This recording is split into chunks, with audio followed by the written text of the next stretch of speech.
ॐ भूर्भुवस्वः तत्सवितुर्वरेण्यं भर्गो देवस्य धीमहि धियो यो नः प्रचोदयात्। उस प्राण स्वरूप दुखनाशक सुख स्वरूप श्रेष्ठ तेजस्वी पापनाशक देव स्वरूप परमात्मा को हम अपनी अंतरात्मा में धारण करें। वह परमात्मा हमारी बुद्धि को सतमार्ग की ओर प्रेरित करे। भाइयों बहनों, जय श्री राम, जय गुरुदेव, जय माँ आदिशक्ति। आप भाइयों बहनों की साधना से संबंधित जिज्ञासाओं का समाधान करने के क्रम में आज प्रथम जिज्ञासा दे रहा हूँ। बहन लगीमा चौधरी जी ने अपनी जिज्ञासा प्रकट करते हुए लिखा है। प्रणाम गुरु जी, प्रणाम बहन, प्रणाम। मैं बचपन से ही हनुमान चालीसा सुंदरकांड का पाठ करती हूँ। 6 दिन सुबह ध्यान किया, लेकिन कुछ दिन में ही अचानक नाभि के कुछ नीचे खिंचाव व दर्द महसूस हुआ और आईब्रो के बीच में गोल गोल घूमना, वाइट धुएं जैसा प्रकाश दिखना शुरू हुआ। कुछ देर के लिए मेरा मन करता है मैं हमेशा ही ध्यान करूं, लेकिन बच्चे बहुत छोटे हैं, अजपा जप ही कर पाती हूं। अब माथे के बीच की वाइब्रेशंस खत्म हो गई है, मैं क्या करूं? मार्गदर्शन कीजिए। और घर की ड्यूटी निभाते हुए अध्यात्म मार्ग पर कैसे चलूं? सुबह 5 बजे से घर का कार्य शुरू हो जाता है। बहन जी, आपने जो कुछ यहाँ पर लिखा है और एक गृहिणी की जो समस्या, जो परेशानी आपने लिखी है, मैं मानता हूँ माताओं बहनों के ऊपर दोहरी जिम्मेदारी होती है और आप नौकरी पेशा हैं, स्वयं रोजगार में हैं। उस स्थिति में दोहरी नहीं, तिहरी जिम्मेदारी आपके ऊपर हो जाती है। इसलिए आप माताओं बहनों को ऐसी स्थिति में साधना के लिए समय निकाल पाना बेहद मुश्किल है। मैं इसे अच्छी तरह से समझ सकता हूँ, लेकिन परेशानियाँ और जिम्मेदारियाँ अपने स्थान पर है और इन परेशानियों से, इन जिम्मेदारियों से, समस्याओं से अपने आप को मैनेज करते हुए, इन सब को सही तरीके से व्यवस्थित एवं प्रबंधित करते हुए ही हम जीवन के इस पथ पर आगे बढ़ सकते हैं। इसलिए घर परिवार की जिम्मेदारियां भी अपने स्थान पर है, उन्हें भी निभाना पड़ेगा और उन्हें साथ लेते हुए साधना पथ पर, अध्यात्म पथ पर आगे बढ़ना भी अत्यंत आवश्यक है। क्योंकि इस पथ पर यदि हम आगे नहीं बढ़े तो हम हमारे जीवन के मूल लक्ष्य से, मनुष्य जीवन के मूल लक्ष्य से भटक जाएंगे, दूर रह जाएंगे। इसलिए आपके मन मस्तिष्क में, आपके हृदय में दृढ़ संकल्प है अध्यात्म पथ पर आगे बढ़ने का, तो ऐसा नहीं है कि आप इस पथ पर आगे नहीं बढ़ पाएंगी। आपका संकल्प आपको उस लक्ष्य तक अवश्य पहुंचाएगा जहां पर आप पहुंचना चाहती हैं। बस जो जिम्मेदारियां आपके साथ हैं उन्हें तो निभाना ही है। इसके साथ आपको जितना भी समय मिले उसमें आपको एक विशिष्ट प्रयोग यह करना है कि सुबह के समय आपको 15 मिनट सिर्फ अपने आप के लिए निकालने हैं। आपको उन 15 मिनट में 5 मिनट अनुलोम विलोम नाड़ी शोधन प्राणायाम अवश्य करना है। इसके पश्चात कपालभाति प्राणायाम का अभ्यास आपको 3 मिनट अवश्य करना है और 2 से 3 मिनट ही आपको भ्रामरी प्राणायाम का अभ्यास अवश्य करना है। इस प्रकार से आपके 10 मिनट मात्र खर्च हुए। इसके पश्चात आपको आज्ञा चक्र पर ध्यान करते हुए सिर्फ 5 मिनट के लिए गायत्री महामंत्र का जप करना है। सिर्फ 5 मिनट। यह ध्यान की प्रक्रिया, प्राणायाम की प्रक्रिया जो कुछ भी आप करेंगी स्नान करने के बाद ही करें, तभी आप गायत्री मंत्र करेंगी। इसके पश्चात आप उठ जाइए। अब आप घर गृहस्थी का जो भी काम करती है उसे करते हुए आपने लिखा है कि आप अजपा जप करती हैं। बहुत सुंदर है। अजपा जप अपने आप में एक उत्कृष्ट साधना है। जिन्हें समय नहीं मिलता है उनके लिए अजपा जप से बेहतर कोई साधना नहीं हो सकती।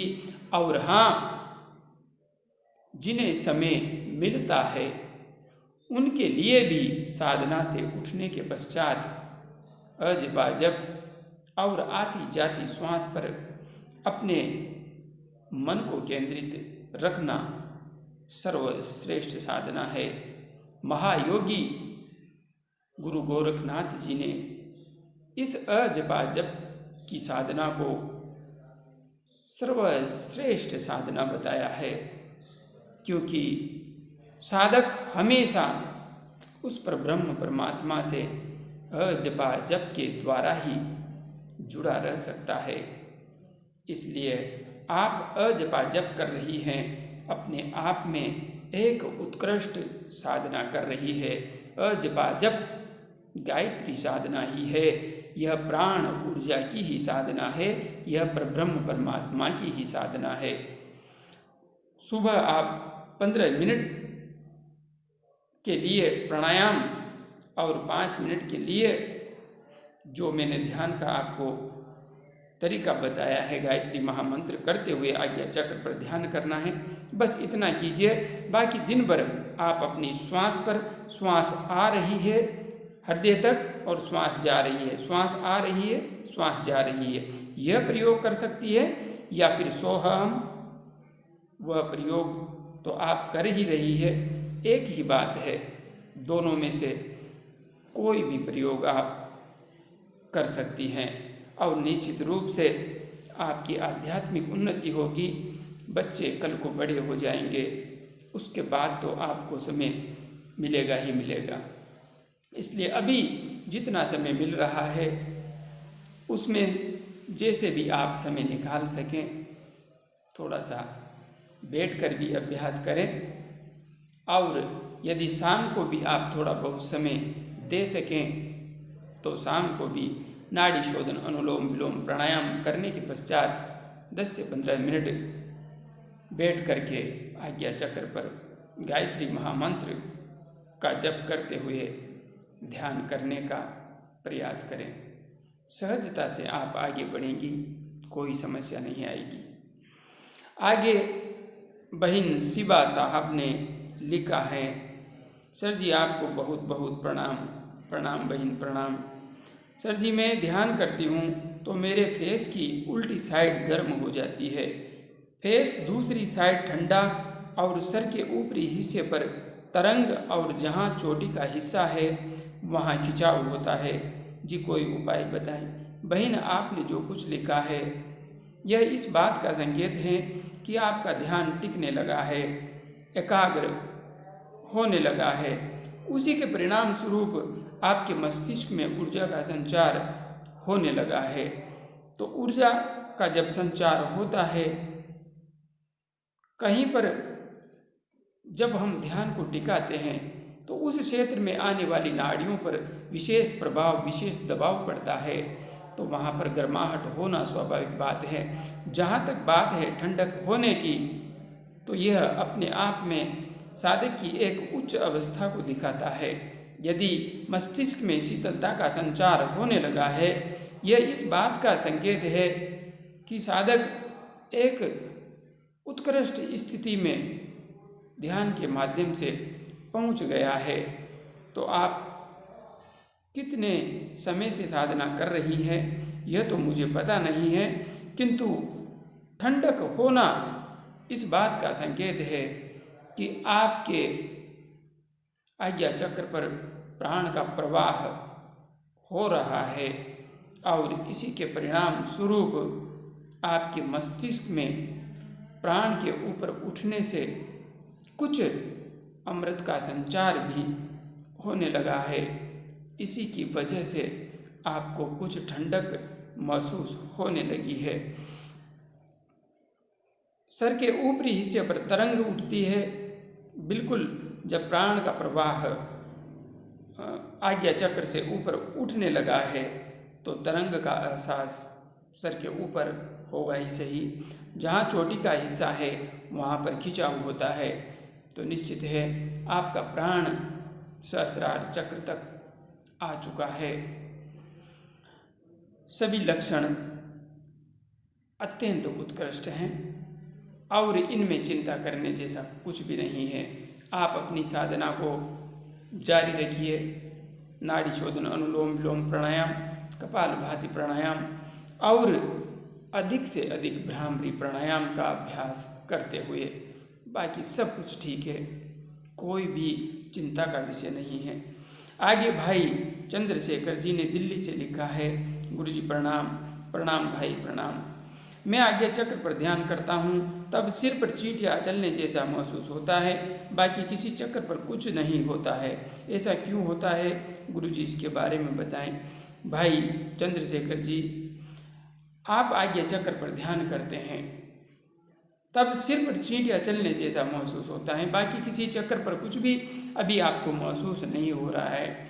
इसके पीछे एक ही कारण है, आप आज्ञा चक्र पर ध्यान कर रहे हैं, आपका ध्यान थोड़ा टिकने लगा है और जब आज्ञा चक्र पर ध्यान टिकने लगा है तो उसके परिणाम स्वरूप आज्ञा चक्र एवं इसके आसपास के क्षेत्र में, जो कि मस्तिष्क का क्षेत्र है, सिर का क्षेत्र है, उसमें कुछ न कुछ हलचल अवश्य होगी। नाड़ियों में दबाव, कंपन आदि का एहसास आपको अवश्य होगा। नीचे के चक्रों पर अभी आपको कंपनों का एहसास नहीं होगा। क्यों नहीं होगा? क्योंकि आज्ञा चक्र उस चक्र के समान कार्य करता है, उस उपकरण के समान कार्य करता है जो एक प्रकार से पानी खींचने का इंजन होता है। पानी खींचने के इंजन को यदि हम किसी ऊपरी स्थान पर स्थापित कर देते हैं और जब इंजन स्टार्ट करते हैं तो इंजन स्टार्ट ऊपर हुआ है, वह आवाज़ भी ऊपर करेगा, उसकी जितनी खटपट है ऊपर ही चलेगी, किंतु तुरंत वह पानी नहीं उठा लेगा जब तक कि उसके पाइप में हमने नीचे पानी नहीं भर दिया है।